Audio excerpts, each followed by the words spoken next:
had a lot of requests to show people how to clean a skillet and actually use our product as well. So that's what we're going to do today. So we're going to start by taking and paper towel wad. We're going to wipe out what we can. Okay?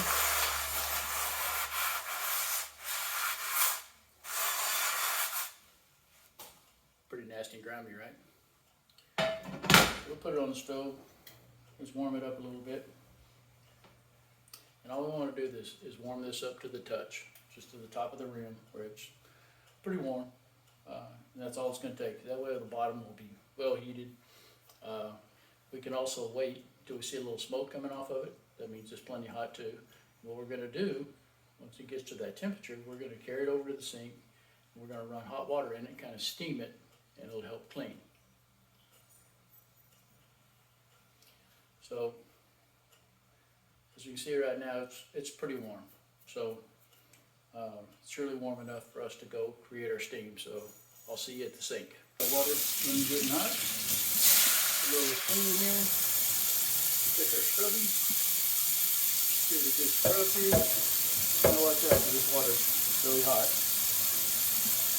So, make sure that and you can, if you want, you can use Dawn dishwashing liquid. As you see, I've got it here.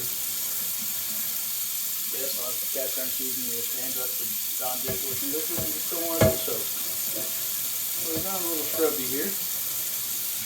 Rinse it out. So the rinse it good. Okay.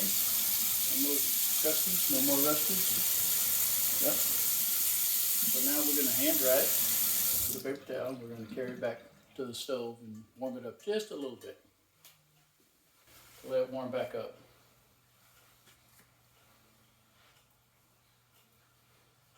And then the magic begins with our T&J cast iron seasoning.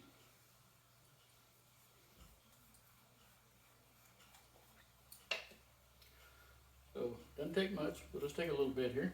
We'll take this. We'll rub it inside and out.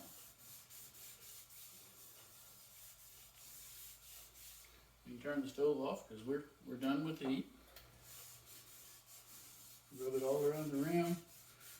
Get it rubbed in around the edges. Take a little bit on the outside, although it doesn't really need it, but we'll do it to keep our stuff nice and shiny and well protected. Don't have to worry about rust. Okay, so here we are. Nice, shiny. We'll let it sit here for just a minute to kind of cool off. It also allows our seasoning to soak into the cast iron. You hear about it opening the pores when you heat it up and all that stuff. It really doesn't have any pores, but what I personally think it does is it liquefies the seasoning or thins down the oil that's in the seasoning and allows it to actually penetrate and soak in. So now that we've done that, we're going to take a dry cloth. I'm going to take a paper towel here for this. We're going to wipe it around, inside and out. We're going to wipe off all the excess. We don't want to see any shiny here, okay? That's the secret. We want to make sure we're wiping it like we're trying to wipe every bit of it off, both inside and out. More importantly, inside. Change your rag. It's an old skill I've had around for years. As you can see, it cleans up rather nicely. Now you just have to let it cool off enough and put it away and you're ready for the next time.